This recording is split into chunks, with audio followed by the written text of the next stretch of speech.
बच्चों, let's read the question. The question says select the incorrect match regarding the enzyme use for DNA isolation. तो हमें यहाँ पे question के अंदर कुछ हमें मैचेस दे रखे हैं जिसके अंदर हमें ऑर्गेनिज्म का नेम और हमें एंजाइम गिवन है जो हम यूज करेंगे डीएनए के आइसोलेशन के. अब हमें ये बताना है इनमें से कौन सा हमारा इनकरेक्ट पेयर है.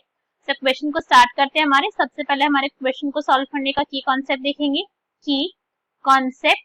सब क्वेश्चन को सॉल्व करने का की कॉन्सेप्ट क्या है हमारा कि हमें डीएनए आइसोलेशन के एंजाइम पता होने चाहिए. Okay, DNA isolation enzyme. ये डीएनए को अगर हमें आइसोलेट करना है तो एक्चुअली में हमें किस टाइप का एंजाइम चाहिए होगा, हम इस पॉइंट को यहाँ पे समझें.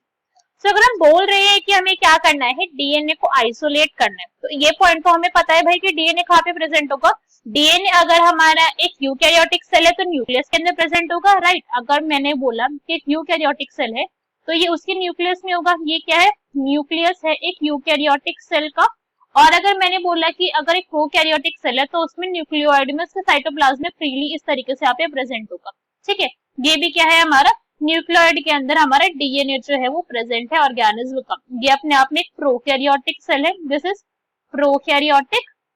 और ये दूसरी वाली जो सेल है वो हमारी कैसे, वो हमारी यूकैरियोटिक सेल है. सिंपल सा पॉइंट है, हर किसी को यहाँ पे पता है. अब यहाँ पे हमें डीएनए को आइसोलेट करना है, डीएनए को बाहर निकालना है. अब जो डीएनए को बाहर निकालने के लिए, डीएनए को आइसोलेट करने के लिए जो एंजाइम चाहिए होंगे, वो एंजाइम डिपेंड किस पे करेगा, किस टाइप का एंजाइम चाहिए, वो आपका डिपेंड करेगा कंपोजिशन पर. ठीक है, किस पे करेगा, कंपोजिशन ऑफ आउटर मेम्ब्रेन पे. ठीक है, किस पे करेगा, कंपोजिशन ऑफ आउटर मेम्ब्रेन पे.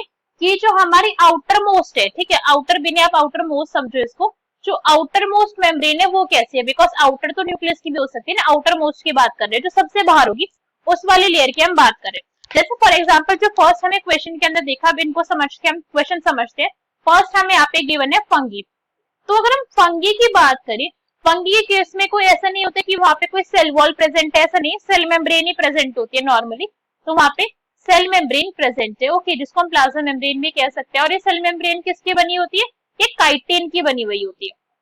काइटिन के एक आउटर कवरिंग वहां पे प्रेजेंट होती है. तो अगर हमारा जो न्यूक्लियस का जो कंटेंट है, जो हमारा डीएनए है, वो फाइनली कहाँ पर है, वो हमारे एक काइटिन की लेयर के अंदर प्रेजेंट है. तो अगर हमको वहां से बाहर निकालना है तो हमें कैसा एंजाइम यूज करना पड़ेगा जो काइटिन को क्लीव कर सके. दैट मीन्स हमें यूज करना पड़ेगा एक काइटिनेज, है ना, हमें काइटिनेज यूज करना पड़ेगा. जहाँ पे एज वर्ड दिखे ना, ज्यादातर वो किसके लिए होता है, कटिंग के लिए होता है, क्लीवेज के लिए होता है एंजाइम्स के केस में. नेक्स्ट अगर हम यहाँ पे देखें, नेक्स्ट ऑप्शन में हमें क्या गिवन है, नेक्स्ट इज बैक्टीरिया. अगर हम बैक्टीरिया की बात करें तो बैक्टीरिया में कुछ बैक्टीरिया ऐसे होते हैं जिनके अराउंड एक कवरिंग होती है, सेल वॉल वाली या फिर नॉर्मल भी हो सकती है. बट ज्यादातर के अंदर क्या होता है, ज्यादातर की जो आउटर लेयर होती है वो पेप्टिडोग्लाइकन की बनी होती है ना, पेप्टिडोग्लाइकन होती है आउटर मोस्ट लेयर. अब अगर पेप्टिडोग्लाइकन को डाइजेस्ट करवाना है तो उसके लिए कौन सा एंजाइम चाहिए होगा, उसके लिए चाहिए होगा लाइसोजाइम. पेप्टिडोग्लाइकन लाइसोजाइम से जो है वो उससे डिग्रेड हो सकता है, ये पॉइंट हमको पता है. तो इसके लिए क्या चाहिए, हमें लाइसोजाइम चाहिए, तभी हम बाहर निकाल सकते हैं, आइसोलेट कर सकते हैं डीएनए को. नेक्स्ट हमें यहाँ पे गिवन है प्लांट सेल.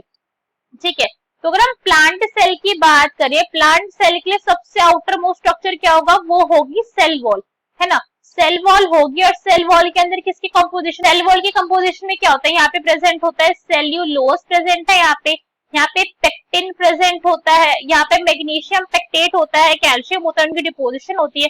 मगर अगर हमारे ऑप्शन देखे तो हमें सेल्यूलेज दे रखा है, which is also correct because cellulose present है. ऐसा एंजाइम चाहिए जो सेल्यूलोज को डाइजेस्ट कर सके, तो हमें क्या चाहिए होगा, हमें सेल्यूलेज चाहिए होगा ताकि सेल वॉल जो है वो आउटर मोस्ट कवरिंग है जो उसको डाइजेस्ट करा जा सके. नेक्स्ट ऑप्शन देखते हैं, नेक्स्ट में हमें क्या गिवन है, नेक्स्ट में हमें गिवन है एनिमल सेल. अगर एनिमल सेल की बात करें तो सबसे आउटर मोस्ट लेयर कौन सी होती है एनिमल सेल की, सबसे आउटर मोस्ट लेयर हमारी प्लाज्मा मेम्ब्रेन. किसकी मिलकर बनी हुई है, वो बनी हुई है प्रोटीन की बनी हुई है और लिपिड का कंपोजिशन है, दोनों का वहाँ पे कंपोजिशन है. तो ज्यादातर इसके लिए क्या यूज करा जाता है, अगर हमको उसका ब्रेक डाउन करवाना होता है तो हम यहाँ पे लिख सकते हैं, या तो हम ले सकते हैं लाइपेजेस जो क्या कर सके, लिपिड के प्लाज्मा मेम्ब्रेन को तोड़ दे, या फिर हम यहाँ पे ले सकते हैं प्रोटीएजेस. ठीक है, हम यहाँ पे ले सकते हैं प्रोटीएजेस जो हमारी प्रोटीन की, जो प्रोटीन का कंटेंट है हमारी लिपिड मेम्ब्रेन के अंदर, उसको ये क्या करे, उसको कट कर दे ताकि वहां से क्या हो जाए, हमारा जो डीएनए का मटेरियल है वो बाहर आ जाए. सिंपल सा पॉइंट था. सब हमारे ऑप्शन देखते हैं कि ऑप्शन में से कौन सा इनकरेक्ट है। ए में हमें गिवन है फंगी काइटिनेस, तो ये तो ठीक है, हमें मगर इनकरेक्ट बताना है। नेक्स्ट इज बैक्टीरियल लाइसोजाइम, ये भी फिर रॉन्ग हो गया। नेक्स्ट प्लांट सेल सेल्यूलेज, ये भी रॉन्ग हो गया। एनिमल सेल लाइगेज, तो यही हो गया हमारा इनकरेक्ट पेयर। क्यों? बिकॉज लाइगेज एंजाइम का काम होता है ज्वाइनिंग, ठीक है। लाइगेज क्या करता है? ज्वाइनिंग का काम करता है। किसके? Joining DNA strands, DNA strand को ज्वाइन करने का काम होता है लाइगेज का। वो कटिंग नहीं करवा सकता है, ठीक है, आइसोलेशन के अंदर रोल नहीं होता है लाइगेज का। सो क्वेश्चन का हमारा करेक्ट आंसर हो जाएगा दैट विल बी डी।